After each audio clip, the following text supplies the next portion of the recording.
A Tale of Spidy by Lottie Prentice. Inspired by a true story. Chapter 1. I led him out of his stable towards the ramp of the lorry. He walked awkwardly in his new travel boots. I stared at the ground, furiously blinking away the tears. He paused and looked at me inquisitively. He nudged the pocket of my jacket. I reached in and pulled out a packet of mints, his favourite. True to form, he gobbled 3 in one mouthful. I idly thumbed the unfamiliar rope belonging to his now new owner.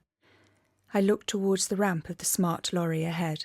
I wanted to tell him that he was going to be fine, but I couldn't find the words. It took every ounce of my strength to stand upright and walk towards the lorry. Spidey looked up. He could see it was different and not his usual mode of transport. Obliging as ever, he followed me up the ramp, and I tied him up. He trusted me implicitly, and I felt like the ultimate traitor. He immediately tucked into the generous hay net that was waiting for him, jerking it violently. It smelt delicious. I threw my arms around him one last time. I felt his warm, soft, silky fur on my cheek as I stood on my tiptoes to reach the top of his neck. "I love you so much. Don't ever forget that. Thank you for everything. Thank you for being you," I whispered to him.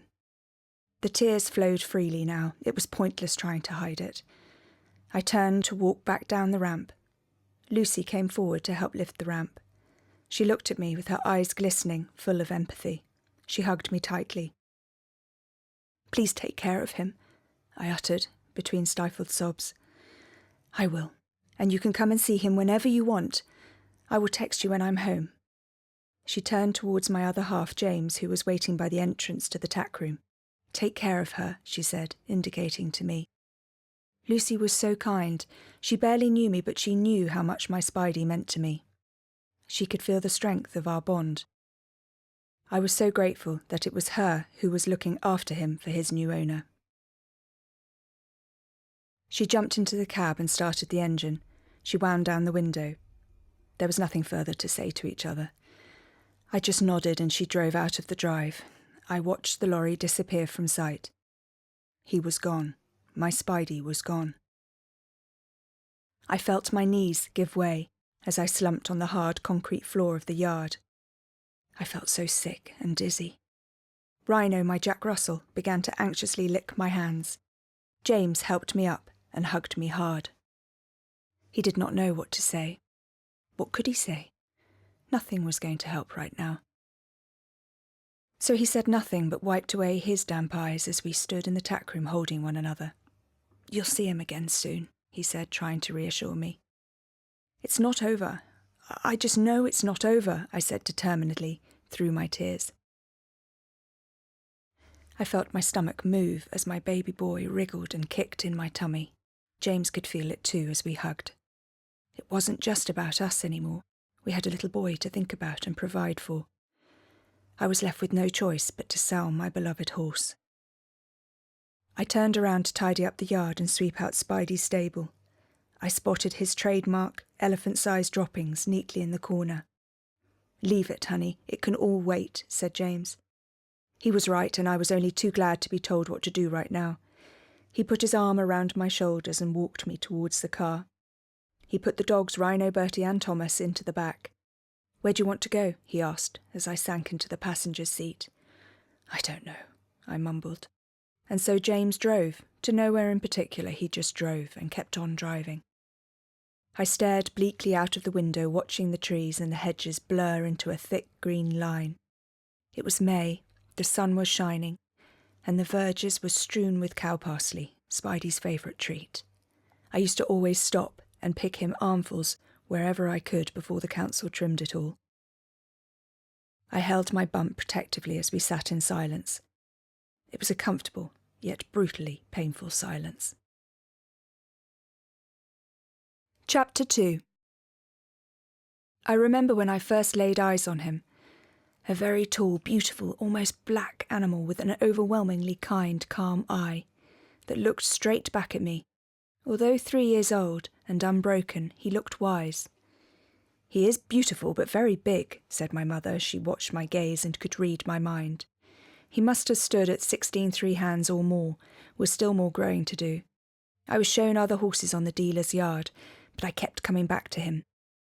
He had come over in a boatload a day ago from Ireland.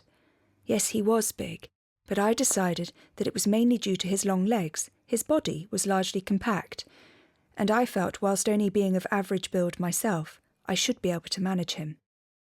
He had hardly any tail or mane from where he had appeared to rub it to its bald state. Plus he had a patch of ringworm and rain scald.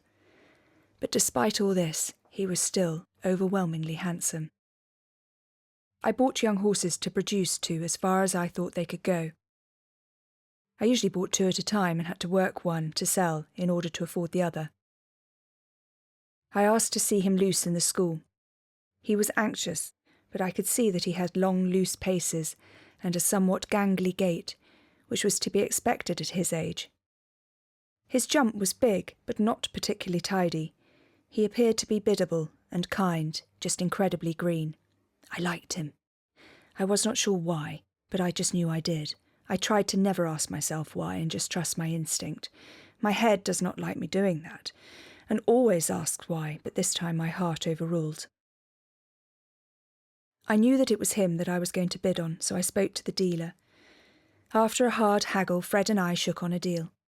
I agreed that I would carry out my own vetting myself and pick him up the next day. I satisfied myself by feeling for any lumps and bumps and watched him move carefully. Fred was a friend whom I had bought from before, so I trusted that he would not dope him. "My wife nicknamed him Sean Bean as she thought he was gorgeous," Fred said with a twinkle in his eye. The image of a little man with a strong Yorkshire accent could not be further from my mind as I stared at this beautiful animal, but I smiled graciously back. The following day I had my best friend from college, Sophie, staying with me, and we were set to enjoy some girly time together. When she arrived from London, I said, how did she fancy an impromptu trip up north to collect a horse? I knew it wasn't what she had in mind, but she couldn't really say no, as she knew that I would go anyway. Fred wanted the horse gone, so that he could free up the stable for more coming over from Ireland, so I could not mess him about. Sophie, Mum, and I had a fun trip up in the lorry, and I was super excited. I had been thinking about a name for him. He was as dark as a black widow spider, I decided, and so he was christened Spider, or Spidey for short. I went into his stable to prepare him for travel. He stood rock still whilst I fixed his travel boots and head collar. He lifted his head towards me and nuzzled my hair. I smoothed his neck reassuringly. I asked Fred how big he thought he was, as he certainly seemed to fill the stable, completely. Fred just said, "How big do you want him to be?" I laughed and walked Spidey out of the stable. He loaded well and seemed to dwarf my lorry. Sophie took one look and decided to stay put in the cab. He was definitely too big for her. I waved farewell to Fred and began the long journey back down south. My mother and I shared the driving, and after a few hours we arrived at the yard. I popped him straight into the school so that he could stretch his legs.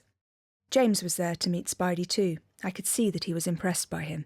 James is not horsey by background, but he could spot a nice horse when he saw one. "Nice," he said. That was a huge compliment coming from James. I popped Spidey into his stable. All the other horses in the yard were calling, but Spidey did not say anything. Understandably, he looked a little anxious. Only a few days ago he was probably milling around in a field with a load of other young horses in Ireland, and he had since been on a boat and in 2 or 3 different yards. Sophie and I went out for supper and had some quality time together. She was such a good friend not to object to our journey that day. Even to this day, she's actually grateful to have been there at the start of my relationship with Spidey. The following day I was itching to work with him. I had a number of other livery horses to ride first, but I thought that I would have a little loose school session with him to see how he was after his first night. I thought maybe we could attempt a spot of join-up, the first stage in my breaking in process. I call it the introducing stage, and getting the horse to fall in love with you so that he wants to work with you, not that he has to work with you. With an animal this size, it was so important that nothing was forced. He had to do things because he wanted to. So I put him loose in the school and urged him to trot around on one rein and then on the other. He was biddable, but I could feel that he was not really with me in his mind. I stopped my commands and waited to see whether he would come to me on his terms. I was looking for the telltale signs of licking and chewing and lowering the head to show submission, but none of these signs were apparent. I sent him away again, then stopped. Still nothing. He just clung to the wall of the school where he had stopped initially. I was aware that this was only going to be a 10-minute leg stretch, but I was intrigued as to why he had not come over to me yet. I had got myself into a predicament now. I did not want to stop what I was doing, but I knew that I had a load of work backing up. I watched his eye. It was still anxious, and his ears were flicking forwards and backwards. But his head was high, and there was no sign of submitting yet. After 4.5 hours of waiting in the school with him, he began to lick and chew. He lowered his head. I sent him away again, then stopped, and walked in the opposite direction, then stopped again. I turned my head, but kept the rest of my body facing forwards. I could hear his heavy breathing getting closer to me. We were finally joining up. It took nearly 5 hours of patience, but he was finally starting to trust me. I was desperate to go to the loo, have a drink, have something to eat, but it was paramount that I did not leave the school until I had finished what I had started. I turned towards him and rubbed his head between his eyes. He dropped his head, and I held him close to me. We were now best of friends, and he was most definitely creeping into my soul. I knew that I had to do it. Well, that's what I kept telling myself when I was working through the liveries at 8 o'clock that evening. I knew that if I'd left the arena or given up, then we would have never have become friends. I was not in a hurry to break him in. I had all winter to do it slowly and properly. I worked him loose, and then on the lunge. I introduced the tack, and none of which was a problem. It was as if he trusted me now, and he was okay with everything I wanted to do. So far, so good, anyway. I was still keeping him isolated, away from the other horses due to the ringworm and anything else that he may have picked up on the ferry trip over. This meant that he had to go into a field on his own as well, which he didn't seem too bothered about. On one particular day, it was raining quite heavily, so I put the biggest rug I could find on him to protect his rain scald. The rug came down well below his knees and inhibited his movement slightly, but I thought it was better that than let his rain scald get wet. I turned him out in the far field, which was slightly less cut up and muddy. I closed the heavy 6-bar gate that hung between the fields and walked back to the yard. I was just tacking up the next horse to be ridden, and a few of the horses in the yard appeared to be upset. They were all straining out of their windows, craning their necks towards the direction of Spidy's field. I ran down towards the field to investigate, to find Spidey nonchalantly eating the greenest grass on the verge by the horsewalker. I stared at him in disbelief. He stopped munching and shuffled over towards me in his long rug. I undid the rug and took him inside to check him all over. There wasn't a mark on him. I couldn't believe it. Maybe I had not shut the gate properly. I walked back across the field in the pouring rain to see the gate still hanging there, shut and firmly locked. I was so thankful that he was all okay, but simultaneously I was bursting with pride. My 3-year-old had just jumped a 6-bar hanging metal gate under low branches with a knee-length rug on. Now that is one clever horse full of scope. I ran my mother straight away to tell her. I was super excited about this horse. He was clearly very special. I checked him again, and there was definitely not a mark on him. The rug was not even torn either. I was so lucky, and he was so clever. I patted him hard on his neck proudly. He had absolutely no idea why I was doing this, and what he had just proved to me, but he accepted the praise nonetheless. This horse was very special indeed. Chapter 3. Every day was a pleasure to ride him. He was eager to please and very relaxed about life in general. He lived mainly in the field, as I felt it was important for horses to enjoy being outside as much as possible in their natural environment.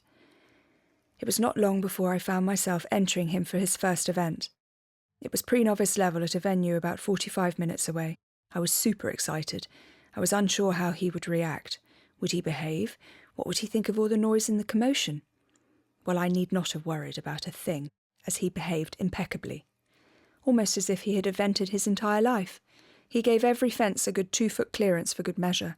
He did a smart dressage test, very calm and obedient, followed by a clear show jumping and cross-country.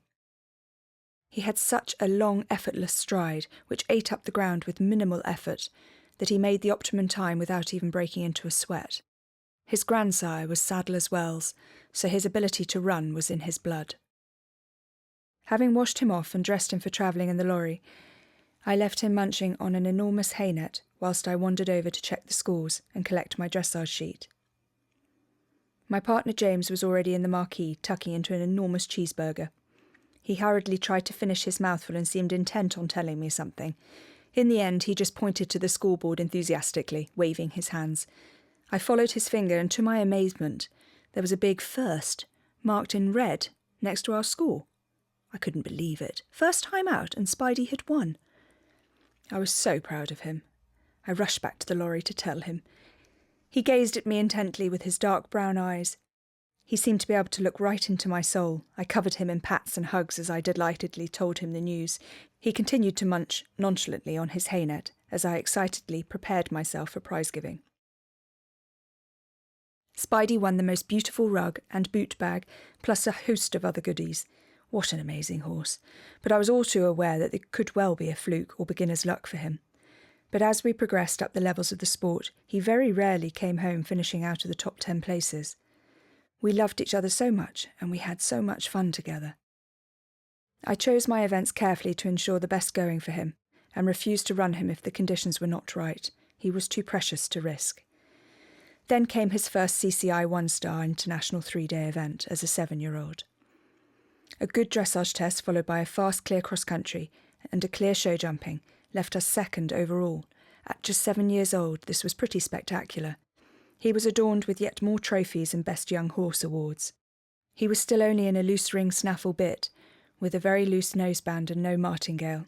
He enjoyed the freedom and trust we had, and for a big horse he never pulled.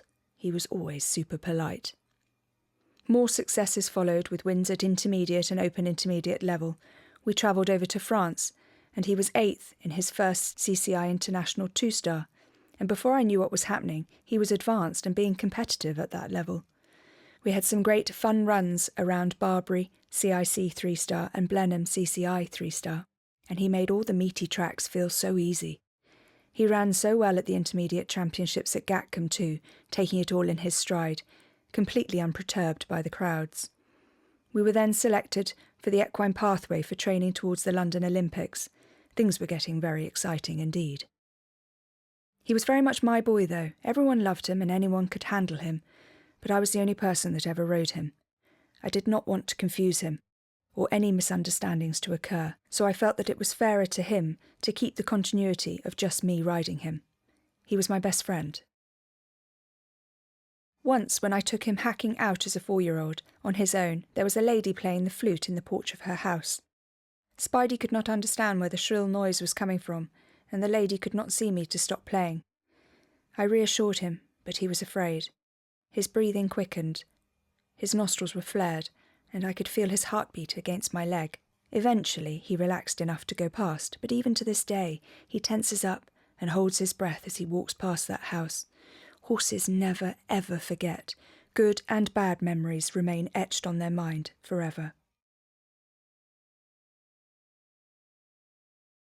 Chapter 4. I sat on the edge of the bath, waiting for the results of the pregnancy test. It was positive. I went through and told my partner of 9 years. He was overjoyed and hugged me hard. For me, whilst becoming a mother was always part of my life plan, I had not really envisaged it being now or how we were going to manage. I would not be able to compete or train other horses in the latter stages of my pregnancy. My horses would devalue just sitting idly in the field, waiting for me to give birth and recover, and the reality of which we would miss a whole season. In the early stages of pregnancy, my mother's horse got down in the stable and could not get back up. He was 34 years old. I tried and tried to urge him up and push his legs underneath him to give him the grip. I knew in my heart that this kind of physical exertion would be bad for my unborn child, but I couldn't just leave him. I tried for hours until it became apparent that he had given up. I was distraught. I had to make the call to the vet to put him out of his misery. I stayed with him whilst he drifted off to sleep, and I made him a promise that if I had a boy, I would name my child after him, William. I soon found out that I was expecting a boy, William, and he would need to be delivered by caesarean section due to previous back injuries and broken bones. It was becoming abundantly apparent that I was going to have to make the horrific decision to sell my horses. I could not afford for them to devalue in the field waiting for me to get back to it, and the reality was that I would need to get a full-time salaried job to share the financial burden that lay ahead of us with starting a family. I had combined training to be a solicitor at law school alongside my competing for the last few years, and I was entering into the final stages before qualifying. I knew that I would be embarking on a legal career as soon as our child was old enough to go to nursery. But selling my best friends was an unimaginable thought that caused excruciating pain. I could not bear it. I had worked with them every day and all day. I knew all their nuances and particular habits. I knew what they liked and disliked and what made them tick. I understood them better than humans. They were everything to me. They were excellent horses that I had produced with a huge amount of care and attention. I rode them for prospective buyers with my 6-month bump straining underneath my coat. I struggled to bend over my bump forward with the horses over the bigger fences. All the horses sold very quickly, and the homes were first class. I remember the day I met Spidy's new prospective owner. He was a friendly guy, not too big, which was ideal. I wanted someone to match my size and weight, so that the transition would be as seamless as possible for both of them. He was very kind, and he knew how painful the whole process was for me. They seemed to get on well, and Spidey looked after him with his trademark wonderful, relaxed, kind attitude. I urged the buyer to take time to get to know him and not to rush to get to the first event. I explained that I was the only person that had ever ridden him, and he would take time to adjust to a new style. He assured me that he would. An extensive vetting was then arranged, which Spidey sailed through. Then the dreaded day of collection was set in the diary, when I was informed that his helper Lucy would be coming to pick him up. I tried my best to be professional and prepare myself properly for the impending heartache, but nothing prepared me for the loss of what I was about to feel. I was incredibly fortunate that Lucy was going to be looking after him, as she seemed so caring and considerate. But I was not ready to lose my Spidey. Not yet. Not ever. He was part of me. Chapter 5. The blurred hedgerow became more defined as James slowed down. We must have been driving for about an hour, and I had absolutely no idea where we were. We drove through a pretty village with a large village green. There were men dressed in all their whites enthusiastically playing cricket, whilst the other villagers looked on. A little further on there were some stalls selling second-hand books, homemade jam, free-range eggs, and plants. James looked at me and I nodded. He understood what I meant and found a space to park. Here seemed to serve as a suitable distraction to wander around together for a little while. James put leads on our somewhat excited dogs and we ambled over to the stalls. I browsed amongst the plants. I always loved shopping for plants. I got enormous satisfaction watching something grow with care and attention. I spotted a little spider plant in amongst the larger plants. I asked the lady and she stated it was £1. I handed it over and held my spider plant close to me. James smiled. I was going to take this home and care for it and watch it grow. It was always going to remind me of my dear Spidey. And I wanted it to. We stood and watched some cricket for a while, then leafed idly through the second-hand books. Our time seemed to draw to a natural close as we both headed back towards the car. James popped the dogs in the back once again and continued to drive. He drove past a beautiful river that was glistening in the May sun. The swallows had returned for the summer and were swooping down at high speed for a drink and to catch some insects that hovered above the surface of the water. Soon the surroundings were familiar once again as we started to head for home.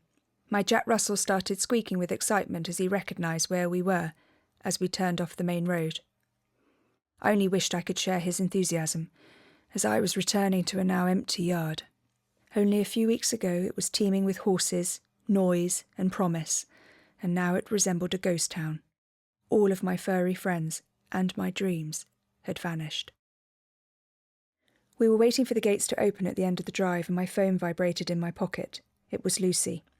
She sent through a picture of Spidey in the most luxurious deep bed of shavings I had ever seen. The bedding was up to his knees. I could see that his eye looked a little worried. but that was only to be expected with new surroundings for him. It was going to take him a while to relax, I kept telling myself. I showed James. "Wow, that looks seriously comfortable. Lucky boy," he said. I had to agree. I was very lucky that he had gone to such a wonderful home and was going to be cared for exceedingly well. "Let's make a plan to go and see him soon." "I know it's a long way, but we can go together," James said, putting his arm around my shoulders. I nodded eagerly. Yes, a date in the diary would give me something to look forward to. The thought of seeing him again lifted my heart.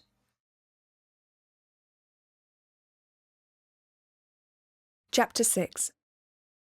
I stayed in constant contact with Lucy.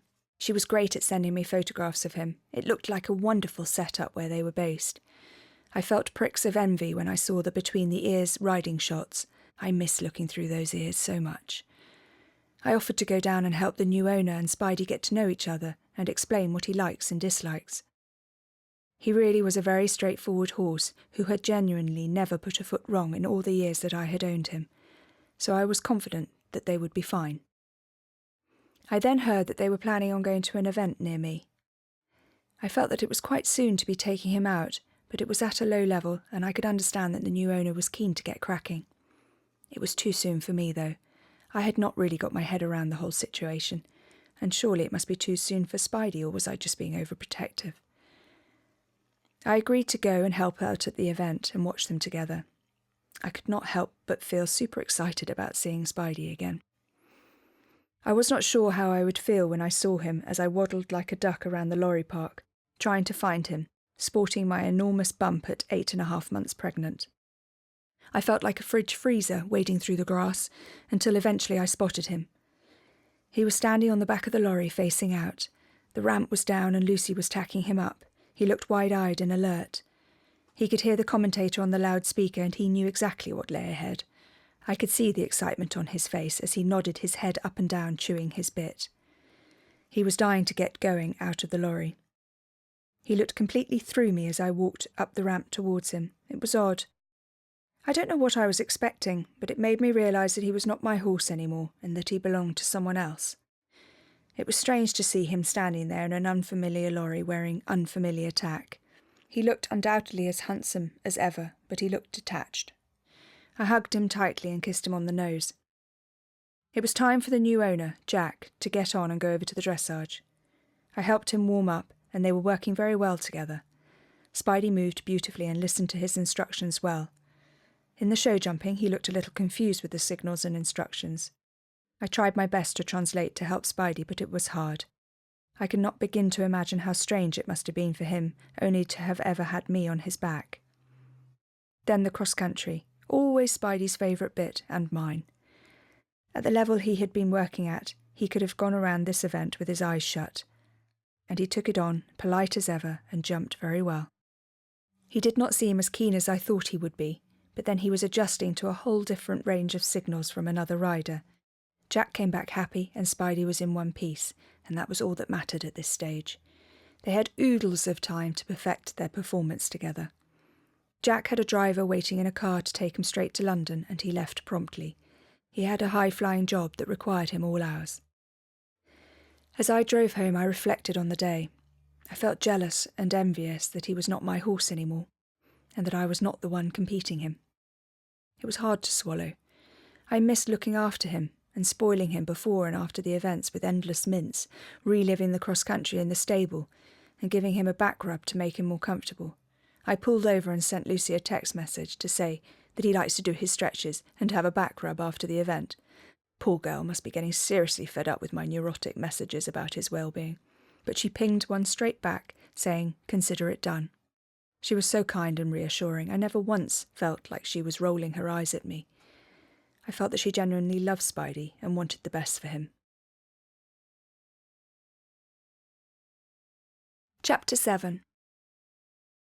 I needed to let it go. I really needed to stop obsessing about him and stalking him, but I couldn't help myself. Here James and I were about to move into our refurbished home together, and to have our first child, and all I could think about was Spidey. My last thought at night and my first thought in the morning. I decorated the walls in my office of our competing days together. It made me feel close to him. Then the day came when our first child was due, dear William. I was blissfully unaware about what lay ahead of me. I had no idea that it was possible to love someone so much, so quickly. Only seconds before, he was an uncomfortable, annoying pain that meant I had a massive, inconvenient stomach, and now, all scrunched up on my chest, he was the most treasured thing on earth to me. It was as if someone had flicked a switch in my brain, and I was completely besotted with him. Time passed, and I adored being a mother to William. It was such a precious time. I stayed in contact with Lucy and followed Spidy's results online. I began to see that the results were not improving, in fact, the opposite. I texted Lucy and offered to go down and see if I could help, but it was tricky as Jack was away a lot on business, and confidence levels between Spidey and Jack were disintegrating rapidly, after a few awkward runs. Winter came and went, and spring soon arrived. The eventing season began, and I soon saw that someone else was due to ride Spidey at a few events. I assumed that this was to help with a few confidence issues, but I later learnt that he was sold on. I tracked down the new owners and wrote to them. I explained what Spidey meant to me, and how well I knew him, and if I could help in any way, then I was more than happy to.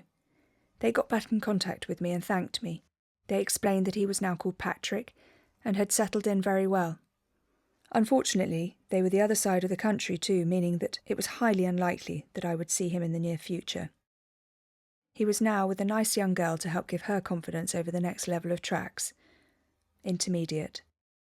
And I knew that he would do that fine, but I wished that I could have been involved and acted as his interpreter, translating what he was thinking and feeling to the new rider. But I needed to back off. For my own sanity, I needed to. I followed their form online and could see mixed results. The following season things did not seem to go to plan, and I was anxious that things were not working out. I got in contact with the new owner once again, and mentioned that if anything ever happened, and their situation changed at all, then I would have him back in a heartbeat. She noted it, and said she would bear it in mind. 6 months later I emailed again, and said that I noticed he had not been competed for a while. I hoped that he was okay, and I reiterated the fact that I would always have him back. She was very patient with me, and she said that she had remembered. Poor girl, must be getting so sick of me bleating on. 3 years had passed since he'd left my yard, and I just would not and could not let him go. I had started my new career as a solicitor when Wills was 10 months old, and had already rambled on and on about Spidey to my new boss, Alan.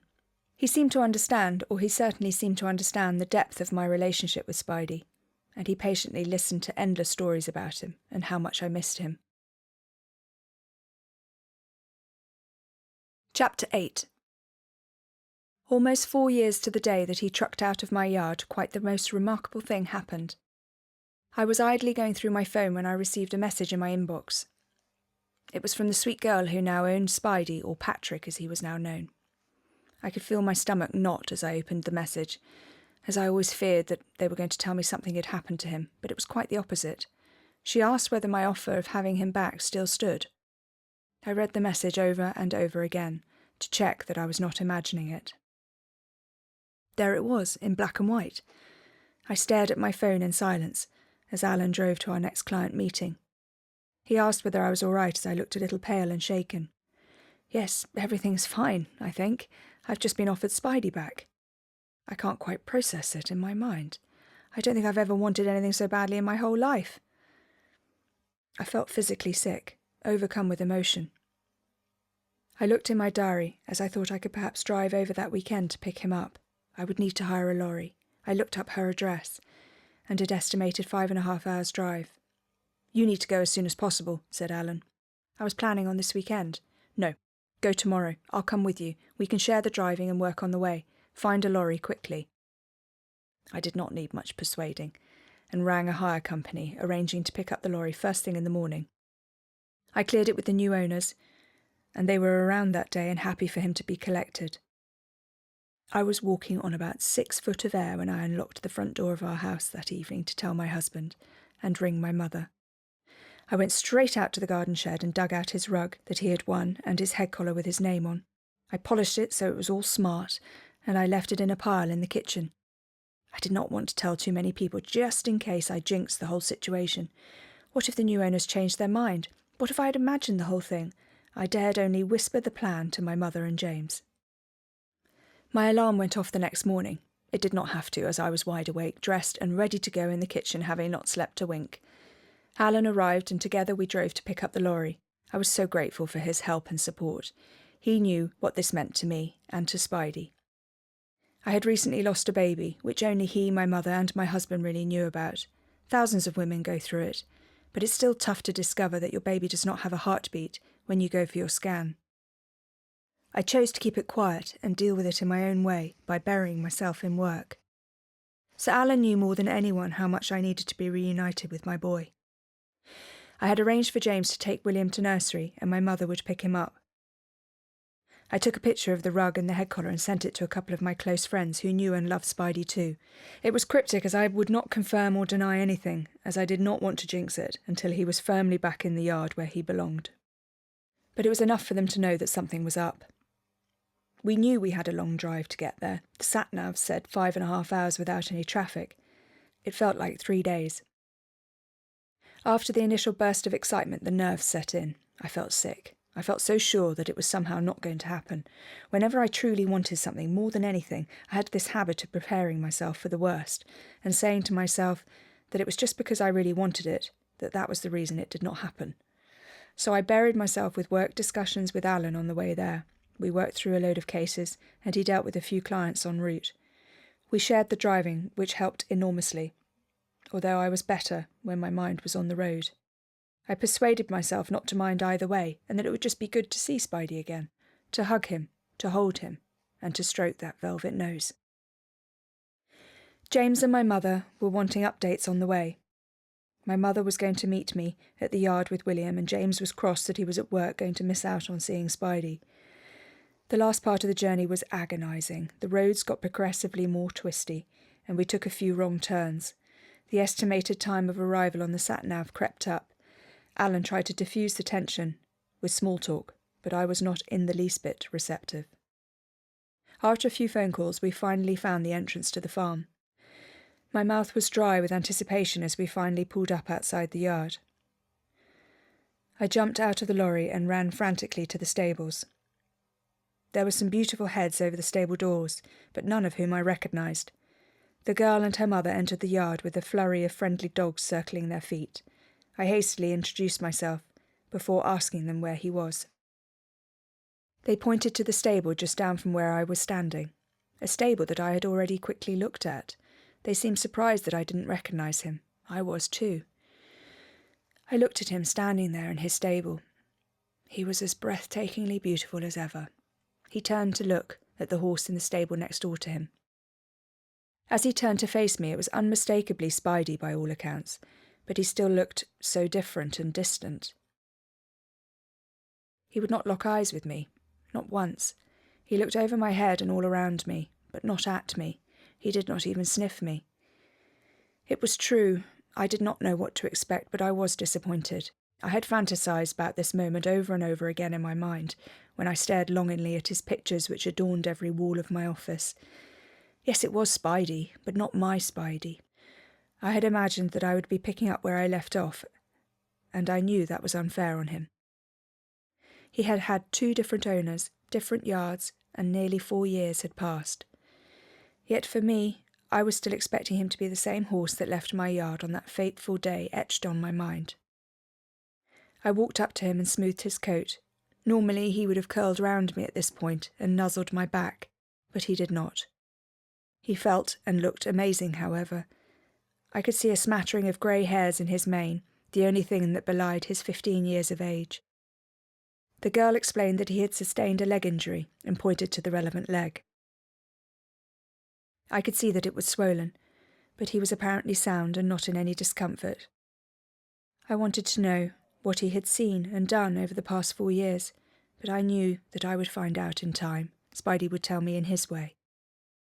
Just now, though, I needed to get him home. I put my head collar on him and brought him out of the stable. Alan was waiting by the lorry with the transfer of ownership that we had hastily scribbled out on the way there, thereby relinquishing the current owners of any responsibility. I gave them a £1 coin as consideration for the contract, and they took it and signed the contract. I got him ready to travel, carefully bandaging his legs. I kept looking at him in the eye, but he would not lock eyes with me. He hung his head and looked distant.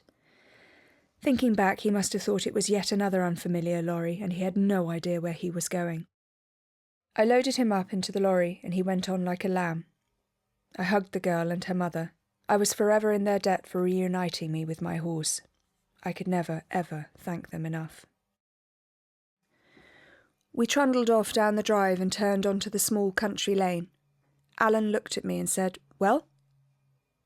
I pulled the lorry over into a gateway. I looked at him and said, "I've got my boy back, Alan. I can't believe it. Thank you so much for helping make this happen."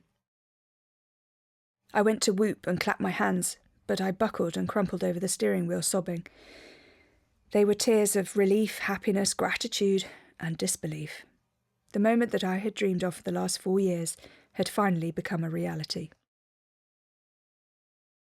"He's really back, isn't he? I'm not just dreaming this." "He's definitely in there," said Alan, pointing to the back of the lorry. "Now let's get him home." I was slightly embarrassed about my outpouring of emotion in front of my boss, but I did not need to say anything or apologise. He understood. I politely declined his offer of sharing the driving home. No one was going to drive Spidey home but me.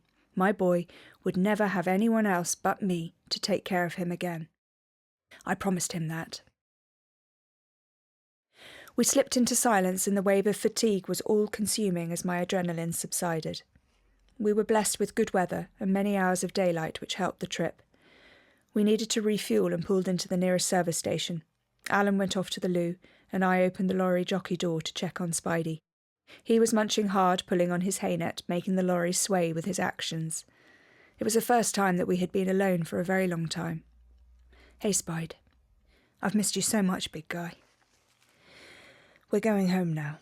We're going home," I muttered to him, reaching out to touch his nose. He wiggled his nose in my hand and licked it with his ginormous tongue. "Ew, Spide!" I laughed, grinning at him, and wiping my soaking wet sticky hand on my jeans. He stopped munching his hay, despite having a mouthful. He stood stock still, and the lorry stopped swaying. It was then that he looked into my eyes for the first time. It must have only been a second or two, but it was then that I saw my Spidey. He looked deep into my soul, and I looked unwaveringly back at him, into his dark, kind eyes. We were both laid bare and vulnerable. He softened and relaxed his stance, lowering his head towards me. I rubbed him gently on the forehead between his eyes and reached up and stroked his ear as he nuzzled into my tummy. "Is he all okay?" Alan asked as he peered into the lorry at Spidey. "Yes," I said wholeheartedly, grinning like an idiot. "He's more than okay." Spidey went back to munching his mouthful of hay and tugging vigorously on his hay net, rocking the lorry once again. That brief moment of recognition, that connection with my boy, made everything okay in my world, and the rest of the journey flew by as a result. I was truly elated. He was still my Spidey, my precious boy whom I adored, was back. I had texted my best friends the news, and I gave my mother our estimated time of arrival at the yard. I knew how excited she would be to see him, too, for his career was a journey that we shared together. Spidey travelled beautifully, and we soon turned off the main road and began to slowly trundle towards the tiny country lane. I thought wistfully back to my competing days when Rhino would wake up at this point in the journey and jump on the front seat. He knew where we were and would sit like a meerkat looking out, squeaking excitedly. Always at about the same time, Spidey used to start kicking and stamping the lorry. He could see out of his window and used to recognise where we were on the way home from a competition. Those days were such fun and gloriously simple. We turned right to get onto the little lane. Just a couple more miles and we would be home. Cow parsley adorned the road, tickling the lorry as we squeezed through, and then it started. Spidey started to literally take the lorry apart with excitement. He began stamping, snorting, kicking, and whinnying. He remembered. Alan looked startled in the passenger seat next to me. "What's happening? Is he okay? Should we stop?" he said anxiously. "It's okay. He knows where we are. He hasn't forgotten a thing. He won't thank me for stopping. This boy wants to get home," I grinned, through yet more tears of joy. Just before we turned off towards the farm gates, I stopped the lorry to grab an armload of cow parsley, Spidey's favourite treat. Alan looked at me, smiling, shaking his head. Nothing surprised him anymore. Despite never having really been closer to a horse than at a racecourse, he was incredibly astute and understood the relationship between Spidey and I perfectly. As we came into the yard, one of my best friends was there, Lily. She loved Spidey too and had brought him some mints. Mum came rushing round the corner with my little William, now 3 years old. I opened up the jockey door, and Spidey grabbed the cow parsley out of my hand. Everyone laughed. I swear Spidey was smiling. I brought him down the ramp and everyone crowded around, patting him and welcoming him home. There was not a dry eye in the stable yard. I took him up to his old field on the side of the drive. Everyone came with me to watch him. He trotted around majestically, then back to me in the gateway. Everyone hugged the fence, watching him. He put his head straight down to graze. He was so happy and settled. He was home, thanks to the help and support of some wonderful people. Fairy tales do happen. You just need to believe. I sent Lucy a message to let her know that Spidey was back. I thought she would want to know. She responded straight away. "He missed you so much, Lottie." It broke my heart when I had him. Every day he was brave about it, but he missed you so much. It is a fairy tale now. That's the best bit, and I will tell his story to everyone that met him when he was here. It makes me so happy that he got what he deserved. He's the sweetest, most polite gentleman of a horse that I've ever met. A real credit to you. I adored him, but you were always his one. I slept so soundly that night. I felt fulfilled. We were together again. He was back where he belonged, and I could not wait to ride him again. Chapter 9. He felt amazing, a little unsure in the mouth, but we were soon in sync again. We went round all our old haunts. He knew the hacks and the familiar sights. He even remembered where the flute was being played all those years ago, and tensed up a little as we rode past. We had a glorious summer getting to know each other again. I treasured every moment. He was perfect with William, so kind and gentle. I had no concerns about William leading him in from the field, some might say a daunting task for a little 3-year-old boy and a large 17-hand horse, but they were very happy together. I was able to lead Bella the pony from him and take William out for hacks. We all had such fun. They were wonderful, special times that I will treasure forever. Spidey gave everyone so much. William even rode him up the drive and in the school and told everyone proudly at nursery that when he grows out of Bella, he will move on to Spidey.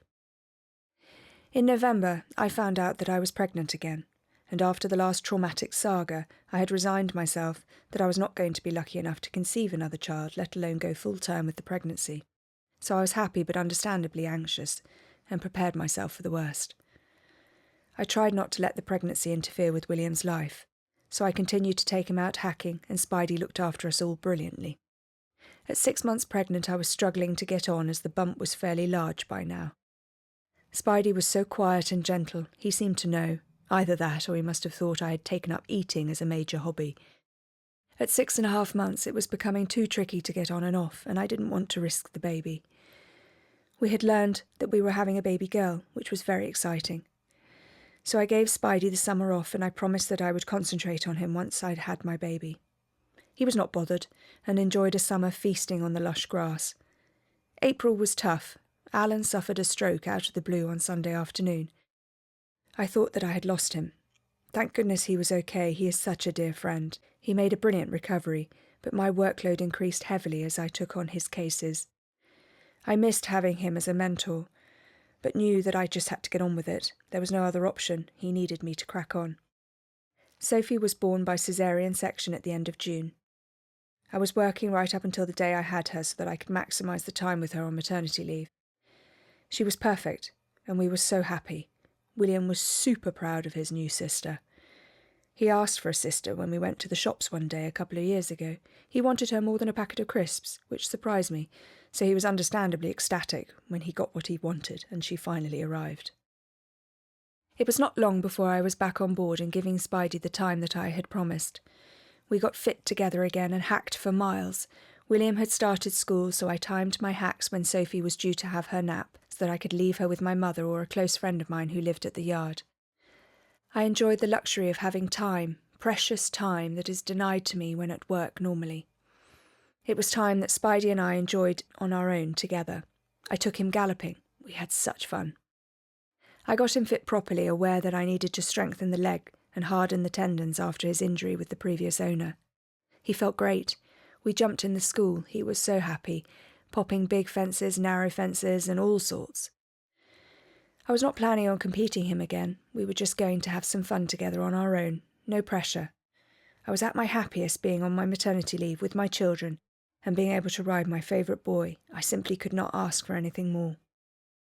I started to pen this book over Christmas, the fairy tale of Spidey, the fact that dreams can come true if you believe. By February I had almost finished it, but I was not satisfied with the ending, so I allowed myself a little more thinking time. And then it appeared that my Spidey wrote his own ending. On the 7th of March 2017, I tacked him up as usual to go for one of our fun hacks. My mother came out to see us and bought me a cup of tea and chatted to Spidey. James was working a later shift, so he said that he would have Sophie whilst I was out. William was at school. We set off, as usual, walking and trotting intermingled with a bit of cantering and jumping the odd log. We walked down the hill into the wood, picking our way, zigzagging so as not to overload weight on his front leg. When we reached the bottom, he stumbled slightly. I pulled him up, thinking that he had tripped over something. I looked down, there was nothing there. He did not feel himself, though, so I jumped off to check him properly. I took the reins over his head and checked his legs. They were fine. I rubbed him between the eyes, and he looked at me. "You okay, Spide?" And with that, he staggered violently to the left, taking care not to stand on me. He lowered his head, and I stroked his ears. I knew this was not good, but I tried to remain calm, reassuring him. I undid his girth and took off his saddle. He tried to walk on, desperate to continue his hack, but he staggered again, and this time lost his balance. His knees buckled, and he went down onto his side, still trying not to hurt me. I was not calm anymore. I was screaming, "Spidey, don't you dare leave me! Please don't leave me!" He lay on the soft mud and leaves. I knelt down with him, hugging his neck tightly, my cries echoing around the wood. I begged him not to leave me. "No, Spidey, no. You're not going. I'm not going to let you go." He tried to curl his head around me to nuzzle me. I grabbed his nose and stroked over his eyes and ears as he took his last breath. I held his head tightly as the life left him, so he was not alone. I closed his eyelids and lay his head on a cushion of mud and leaves and curled up between his front legs. I rested my head on his warm, soft neck and closed my eyes, sobbing and shaking violently. I have no idea how long I lay there alone with him in the valley in the wood. I remember hearing pheasants coughing and crows cawing. I lifted my head and felt how cold my beloved horse had become. The wind whipped up the leaves around me. I wanted to try and keep him warm, so I lay my coat over him. I stroked his mane, combing it with my fingers. It was strange, but I noticed that there was only one single grey hair in his mane now. There were loads when I picked him up that day. It was almost back to how it was when I first had him. Some things one simply cannot ever explain. I reached in my pocket for my phone. There were endless messages and missed calls. I had clearly been away for some time. I rang my mother. I struggled to get the words out as I lay there with him. I could not even describe where I was. I was in shock and struggling to function. The signal was poor in the wood, but she was brilliant and just said she would find me. I rang my husband. He was great too. And soon both of them were there with little Sophie. They both burst into tears and stroked dear Spidey's neck. Baby Sophie studied my face. She looked very concerned and stayed very quiet. She knew something had happened. Mum put her arm around me. I was shaking uncontrollably and was as white as a sheet. I did not want to leave my Spidey, and they both had to drag me away, screaming. The thought of leaving him there in the cold haunts me, even though I knew he had gone and all that remained was his shell. I had to pull myself together as James had to go to work and I needed to pick up William from school. I decided not to tell William until the weekend, when he would have a chance to deal with it. I felt that telling him during the week, whilst he was at school, was not fair. My mother was great and arranged the practical side, so that his body was picked up and he was not lying out there alone and cold any more. I learnt that he had a weakness in his heart, which explained his sudden heart attack. I would never have known about it.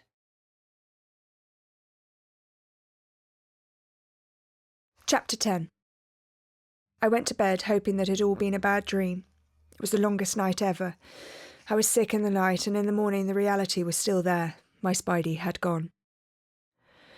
I did go back to the yard, 3 days later after that tragic day. I did not want to go, but James said it was better to do it whilst I was on my own and William was at school. He was right. I had to face it soon enough. Going past his field down the drive was horrific. I expected to see him nonchalantly grazing there, but he was not. I pulled open the sliding door into the yard. I saw his rug there hanging over the stable door. It was covered in his hair. It was that time of year when he was molting furiously. There were clusters of hair on the floor where I had brushed him that morning. My legs went to jelly and I felt short of breath, but I knew I had to carry on. I came to his stable door and looked over. I felt incredibly dizzy and hung onto it tightly. A gorgeous fluffy shavings bed was ready for him with hay in the rack and 2 full buckets of water. I had put an extra bag of shavings in there that morning so that it was super comfortable for him.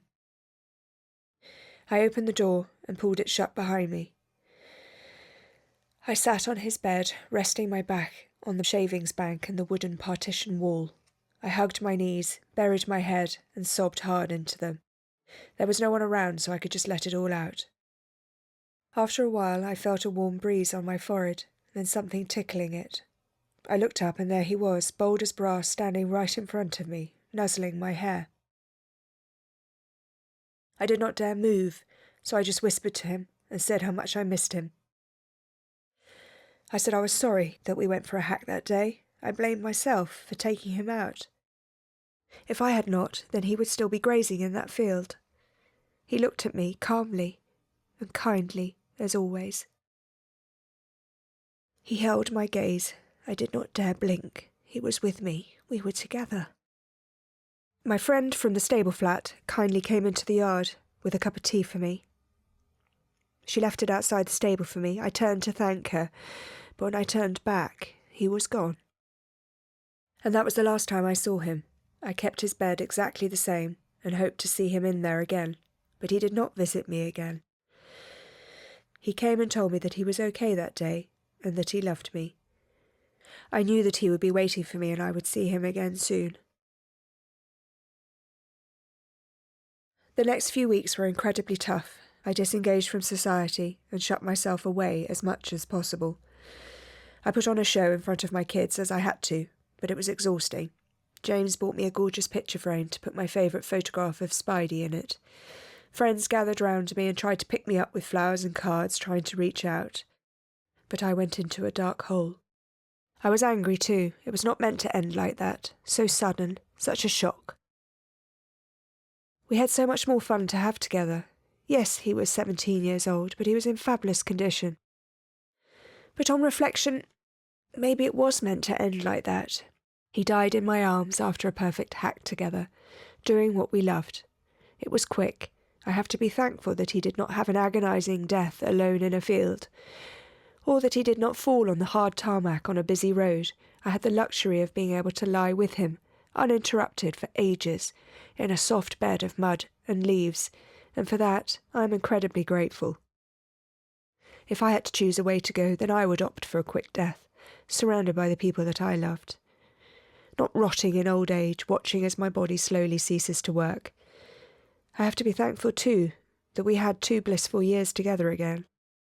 It could have happened with the previous owners, and I would not have been able to say goodbye to him. Lucy sent me a lovely message when she heard the news. She seemed to understand us so well. He loved you. I'm so glad he came back to you. That's how we would want all our favourite horses to go, and I guess, if we could choose it, then we would choose it for ourselves too. He would have stayed with you if he could. You had his heart, he adored you. You were the only one for him, and he will always be there for you.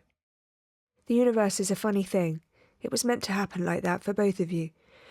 He's still with you, and always will be. He was magic and you had the spells. Ride him in your dreams. You will both love it.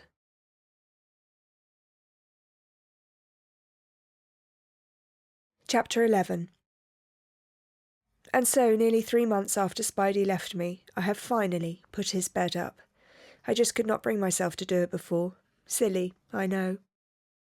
But I found the sight of the tidy, fluffy shavings bed lovingly made for him on the morning of the 7th of March enormously comforting. I would not even let my dog go into his stable. I felt so close to him in there, it was sacred. It was somewhere that I could go quietly to think and remember. It was complete with water and hay for him to enjoy that night that he never returned. I have a young horse now, Joey, who has pretty big boots to fill. Joey went into that stable for the first time the other day. I think that Spidey would have liked Joey. I like to think so anyway. My mother said that Spidey would want to see me happy, and Lucy said he would have liked him because Joey chose you, which I find very comforting to think. I'm not ready to close that chapter on my life. I do not think I ever will. I miss him more than I thought was ever possible. There is a new head over his stable door. No, he is not my Spidey, but he is a kind young horse who needs a job and friendship. We need each other, of that I am sure. There is no finer view in the world than between a horse's ears. Spidey taught me so much. He made me realise that I am not ready to hang up my boots. I will ride Spidey again and kiss that velvet nose. I know I will. I'm not afraid of dying, knowing that I'll get to see my boy again. Sleep tight, my Spidey, until we meet again. God bless you.